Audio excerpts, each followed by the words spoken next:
ఎన్నికల్లో ఓడిపోయిన తర్వాత వాళ్ళని ప్రజలు ఓడగొట్టారని చెప్పేసి వాళ్ళు దాన్ని నమ్మే పరిస్థితులు లేరు.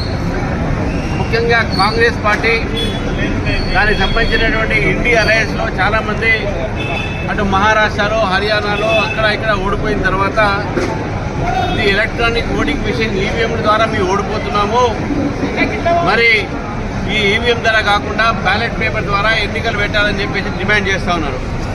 మరి కాంగ్రెస్ పార్టీకు అనుబంధ సంస్థగా మారినటువంటి బీఆర్ఎస్ పార్టీ కూడా, కాంగ్రెస్ పార్టీగా బీ టీం కింద మారినటువంటి బీఆర్ఎస్ పార్టీ కూడా ఈరోజు అదే అంశం మీద ఎలక్షన్ కమిషన్కు ఇటువంటి ఒక నివేదన ఇవ్వడం అనేది చాలా ఆశ్చర్యం కలిగిస్తుంది, చాలా బాధాకరంగా అనిపిస్తుంది.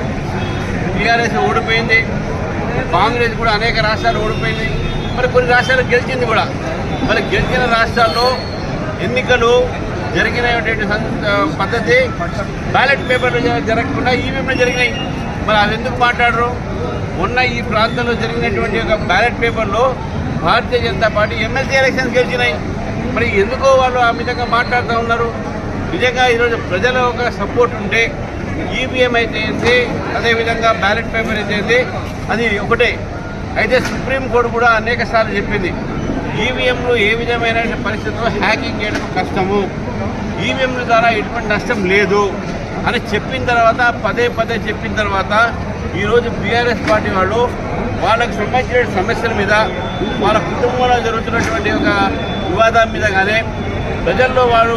ప్రజలు వారిని తిరస్కరించే సమయంలో, ప్రజలు వారిని మర్చిపోతున్న సమయంలో ఇటువంటి అంశాలు తీసుకురావడము ఇది కాంగ్రెస్ బీఆర్ఎస్ కలిసి చేస్తున్నటువంటి ప్రయత్నం అని చెప్పేసి కూడా మనకు స్పష్టంగా కనపడతా ఉంది.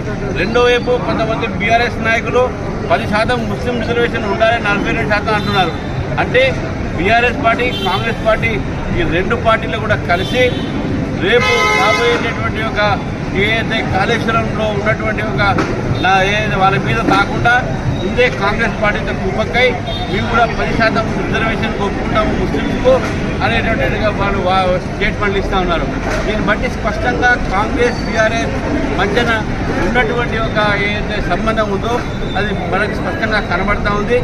బీఆర్ఎస్ పార్టీ ఎన్నికల కమిషన్కి ఇచ్చిన ఒక ఏదైతే పిటిషన్ ఉందో దాని అదే చేయండి, లేకుంటే వాళ్ళ నాయకులు 10% ముస్లిం రిజర్వేషన్ మీకు కావాలని చెప్పి అందజేస్తుంది. ఈ రెండు కూడా కాంగ్రెస్ బీఆర్ఎస్ ఉన్నటువంటి ఒక సంబంధం బయటపడుతుంది. బీజేపీని ఎదుర్కోలేక ఇటువంటి పనులు చేస్తున్నారని చెప్పేసి కూడా భారతీయ జనతా పార్టీ భావిస్తూ ఉంది.